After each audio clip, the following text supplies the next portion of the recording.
Hi there to all of you viewers of Equinoxe Television. It's time for the news. We thank you so much for joining us. I'm Magistrates right away. Bloodshed, killings, general insecurity, and other atrocities are far from being over in the English-speaking regions of Cameroon, especially the Anglophone, because of the Anglophone crisis, which has now turned into an armed conflict. There are over 30 women kidnapped in Babanki in the Ngoketunja division of the Northwest region are still in captivity. Another man has been killed by armed men, this time around in Babawan, still in the Northwest region of Cameroon. His death is said to be in connection with the participation in May 20 celebrations in the Northwest. And still in this newscast, we will be taking you to discover the bad state of certain roads in Douala, precisely at Bepanda, Monaco, and also at Carrefour. Viewers, those are our major stories. Stay with us for details and more.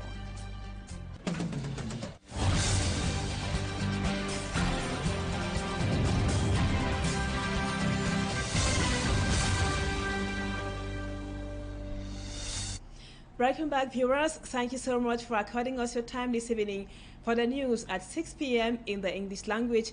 We begin with this information just getting into our studio a while ago. Workers of the Cameroon Shipyard and Engineering Company, known in French as Chantier Naval, are on strike. They went on strike today, blocking the entrance into the company around the port area here in Douala. And our reporters who were there tell us that the workers, the aggrieved workers, are demanding for salary arrears and also better working conditions. Innocent Ase has the details.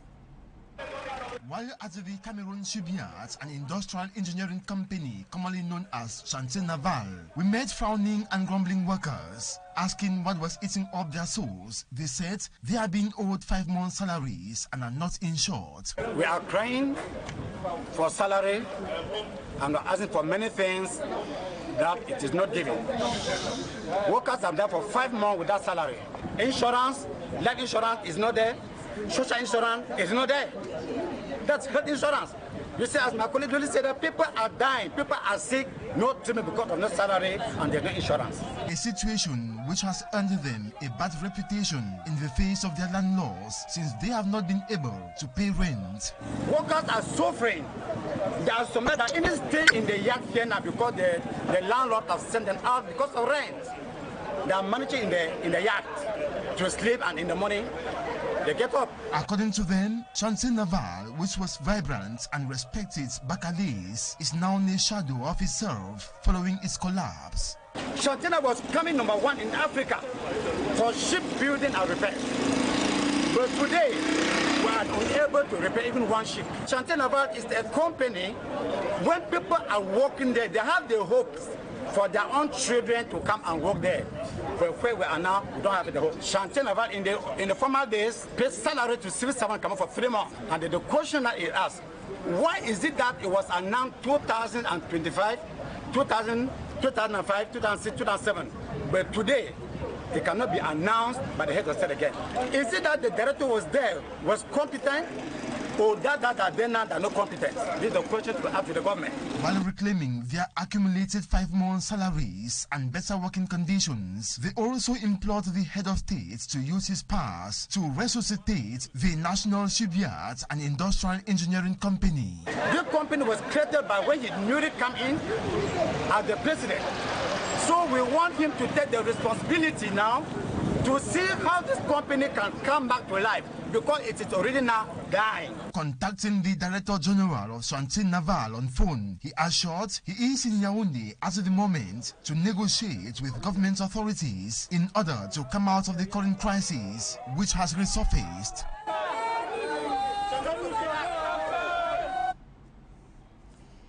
Right, Innocent, as you just said there, as the Director of Chantier Naval is in Yaoundé to ensure that the workers' plight are looked into.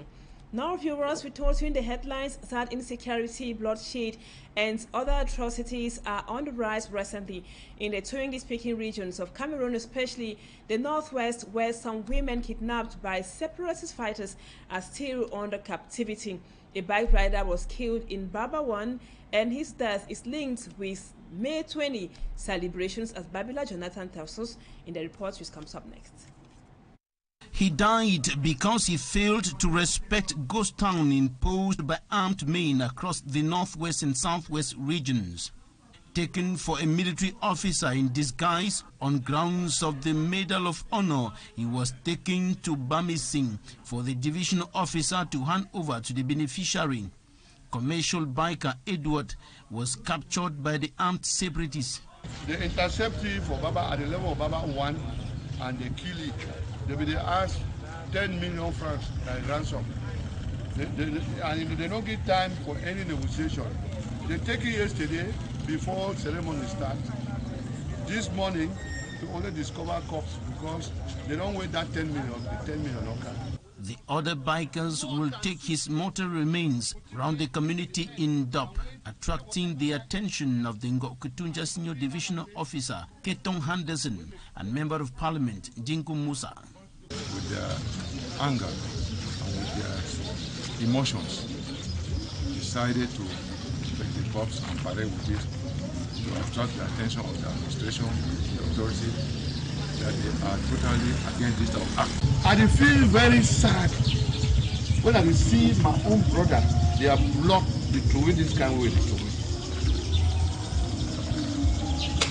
I walk with it.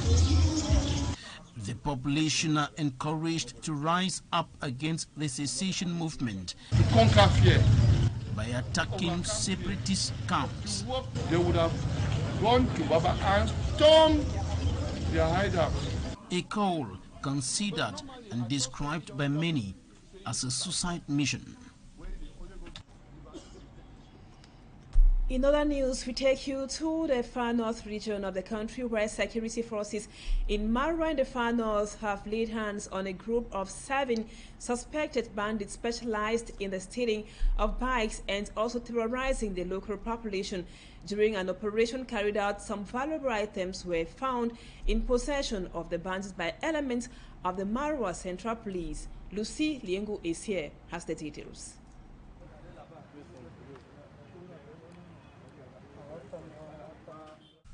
A group of 7 suspected bandits who, according to investigations, had as modus operandi stealing of bikes and terrorizing the population of Marwa in the far north region. After a series of investigations carried out by elements of Marwa Central Police, they were apprehended.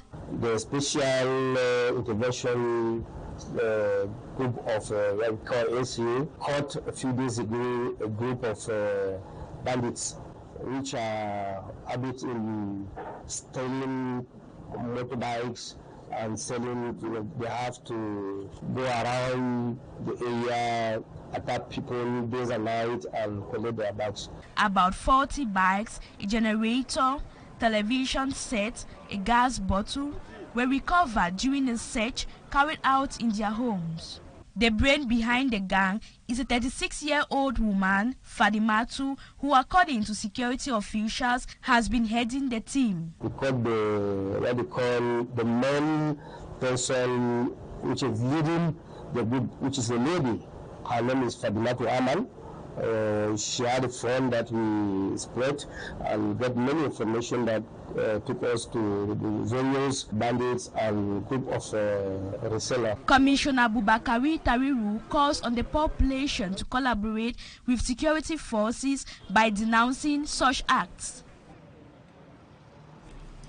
And the Minister for Public Works, Emmanuel Ganunjumesi, is in Douala to evaluate the construction of some road stretches in the town, especially at the east entrance into Douala. Meantime, road users who frequently ply on the Carrefour Ajib stretch of road say they are fed up with the numerous breakdowns and accidents recorded there. They decry the fact that some bandits using the bad state of the roads to their advantage. Let's now have more with Immaculate Fogwe. Heavy-duty trucks, other vehicles and motorcycles meandering along the edges of potholes. Unfortunate drivers find themselves stuck in some of the potholes. We are at the Carrefour Ajib neighborhood in the Douala 1 subdivision. The stretch that links neighborhoods like Mbopi, Bepe Cité and Ferouj Bisenge has been blamed for the numerous breakdowns and accidents recorded here.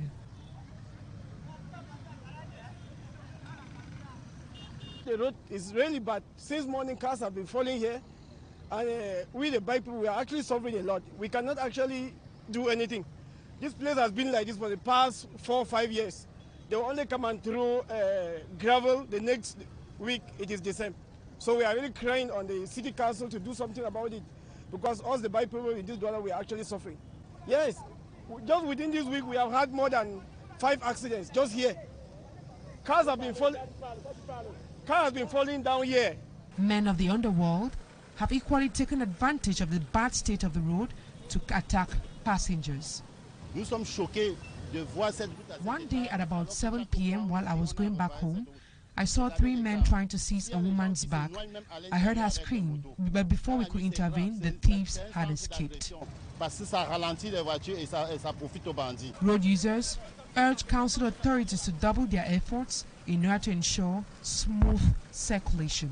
But as far as rain continues falling, we find these potholes actually getting deeper and deeper. So if the council can actually focus on this area while waiting for the dry season to come, and then maybe throw some stones or gravel, it will actually help the population. Yeah. As they continue to go through the hurdles of the bad road at the Carrefour-Ajib neighborhood, road users are hoping that their nightmare comes to an end soonest. We continue talking about the bad state of some roads here in Douala. Let's now get to discover another road stretch which is said to be in a very deplorable state and has been abandoned by the authorities concerned. Innocent as it takes us to the road stretch at Bepanda, Monaco, here in Douala.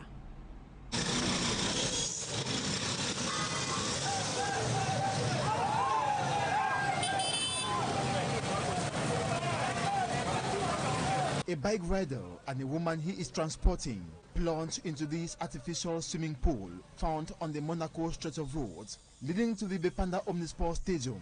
It is not his fault, but the states of the cratered road stretch begging the Douala City Council authorities to rehabilitate it with good faith. Avec tous les investissements qu'on a eu à faire pour rénover ce stade, regardez un peu la route qui va vers le stade. C'est vraiment déplorable. Et les motos tombent là tous les jours. Le matin, il n'y a plus de circulation, tout est vraiment à l'arrêt. Maman, la route est complètement gâtée. Nous, on n'arrive pas à circuler. Parfois, tu prends la moto en quittant marcher sans ça pour ici là. Tu es obligé de porter le sac à pied, marcher. On cale là-dedans, les passagers trempent les pieds dedans pour sortir. Ça ne va pas. Les camions viennent aussi nous bloquer. Les camions calent dedans. Nous-mêmes, on cale. Les motos calent. Ça, c'est une tragédie qu'on ne peut même pas, qui n'a pas de nom. The bike rider is not the first to end up in these artificial lakes formed at Monaco. On Sunday, for instance, over 20 persons on board motorbikes, beautifully and handsomely dressed, ended up in these pools as swimmers after it rains with water covering the deep craters.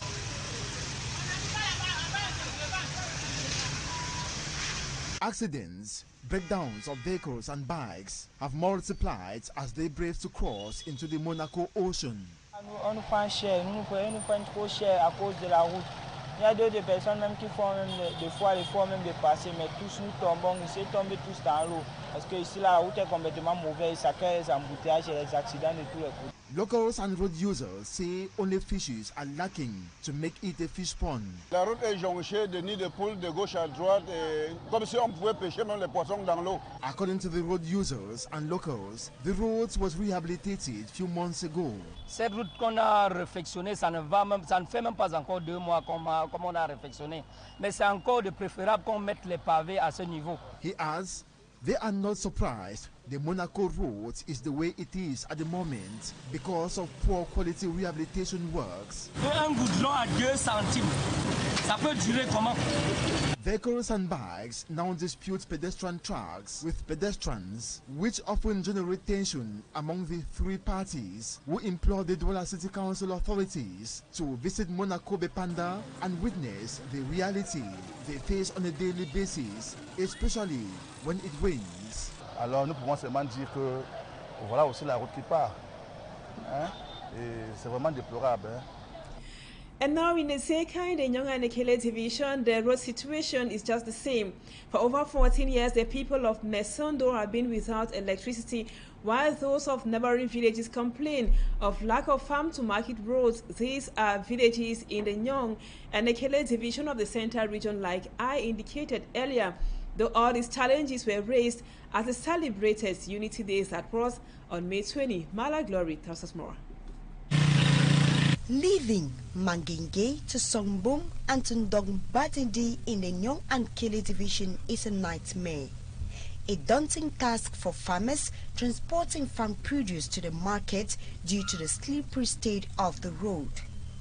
This, they say, slows down development in the division because of the fact that neighboring Mesondo also complains of over 14 years of lack of electricity.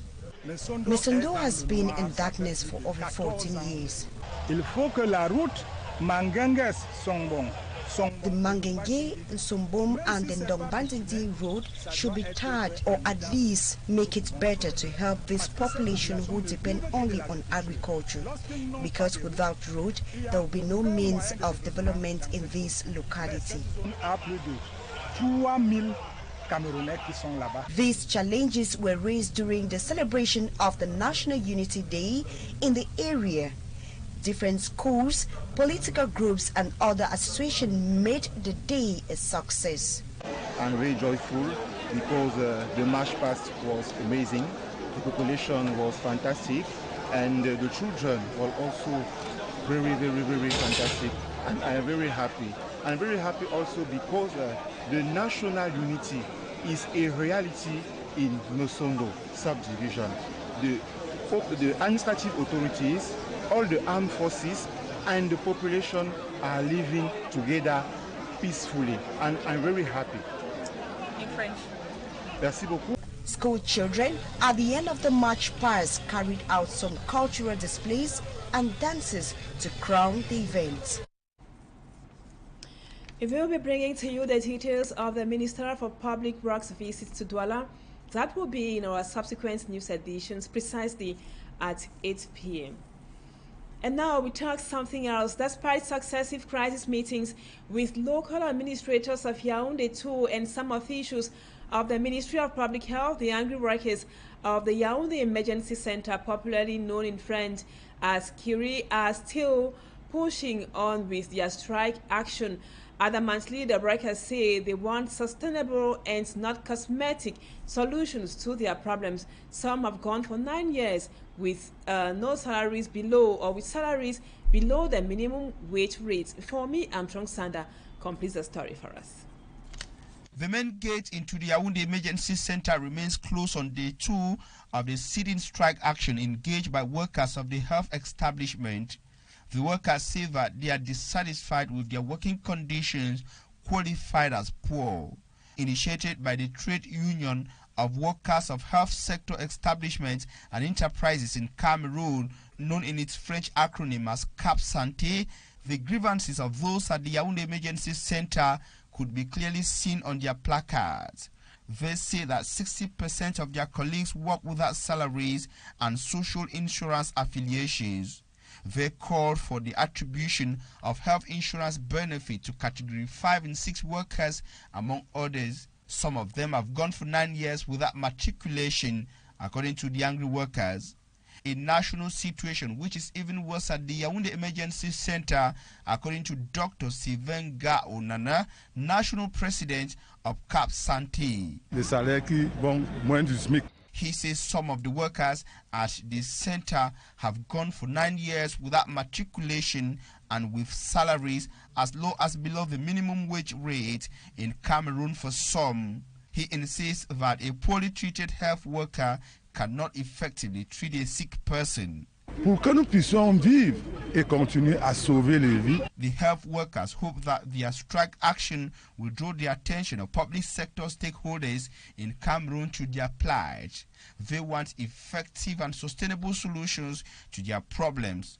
So far, the angry workers have met with the local administrative officials of the Yaoundé 2 subdivision, their immediate bosses, and some officials of the Ministry of Public Health in successive crisis meetings, which are yet to yield the much desired fruits. The sit-in strike action is on and runs from 7:30 a.m. to 12:30 p.m. every day. So far at the Yaoundé Emergency Center, only minimum services are offered by the angry workers. And now we take you out of our national frontiers, viewers. The African Court on Human and People's Rights has ordered Côte d'Ivoire, Ivory Coast to reinstate the ex-president Laurent Gbagbo for the October 31 presidential election, thus disavowing the country's position on the issue. And in Senegal, opposition leader Ousmane Sonko's rape case has been adjourned. More on our international pitch with Mala Glory. Sonko, who is also the mayor of the southern city of Ziguinchor, was charged based on a woman's accusation that he assaulted her when she worked at the massage salon. The 48-year-old has denied the charges and has accused President Macky Sall of trying to prevent him from running in elections next year. If convicted, Sonko faces up to 10 years imprisonment and will be barred from running for president. Protests erupted in Ziguinchor and the Dakar area on Monday on the eve of Sonko's scheduled court appearance.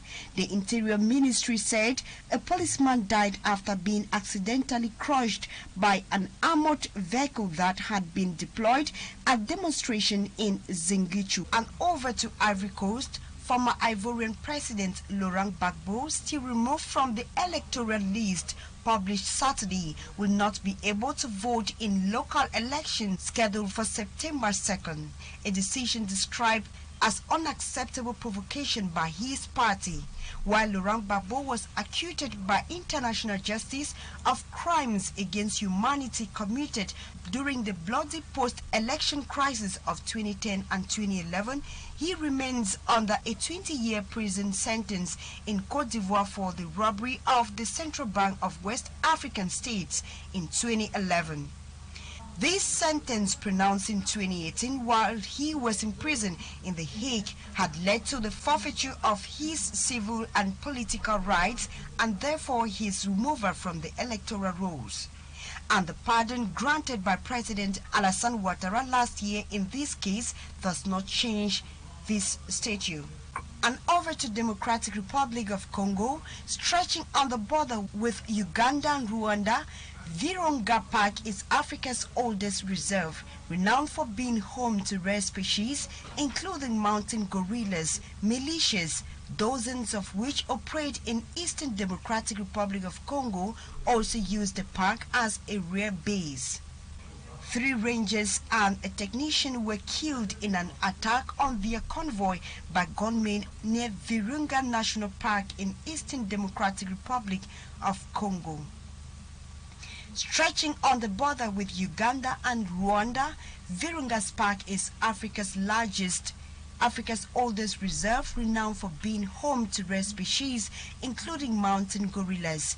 Militias, dozens of which operate in Eastern Democratic Republic of Congo, also use the park as a rare base. And in sports, viewers, let's talk about the situation of referees in Cameroon. Improvements on match allowances, regularization of referee statute, and the promotion of referees when it's necessary are some of the problems raised by referee Smart Njikangero talks to Isufu. Michael Wilfengla and put together this report on the situation of referees in Cameroon. Referees are considered to be those who have a final say during a football game as they run from one end of the pitch to another in order to have a balanced encounter. Before the end of the season, referees were seen molested by either supporters of a club or the players alongside the club officials. This was a problem that many referees had forgotten in Cameroon, which suddenly resurfaced.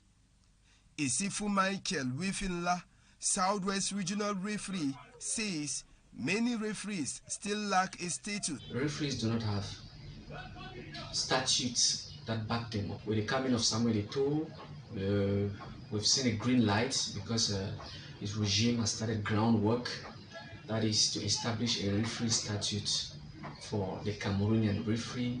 That is where we are going to be having maybe spelled out match fees or compensation which each official is supposed to get after officiating one match.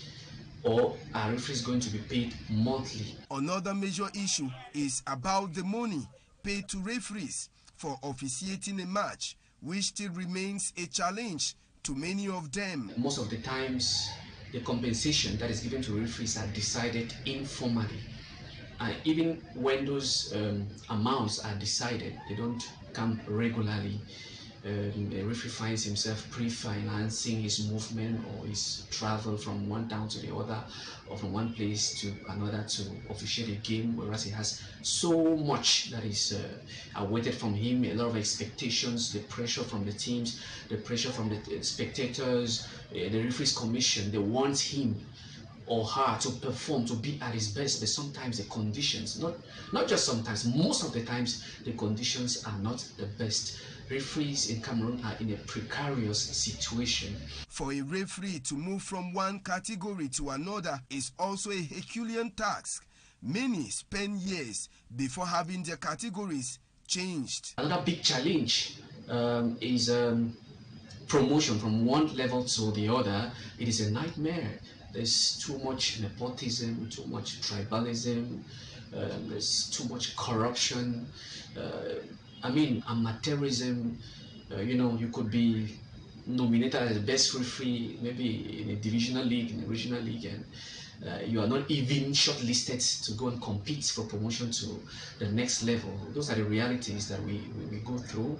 And there are other little things in quotes which we expect to be given to referees, to comfort them, to encourage them, to inspire them, or to motivate them, like jerseys.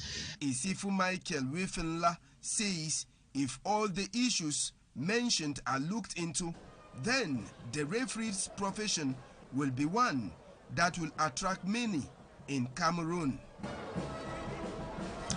Thank you so much for that sports report, which brings us to the end of this edition of the news. Viewers, we thank you so much for always being there. Don't go away, our programs continue. The news in the French language comes up at 8 p.m. Bye-bye for now.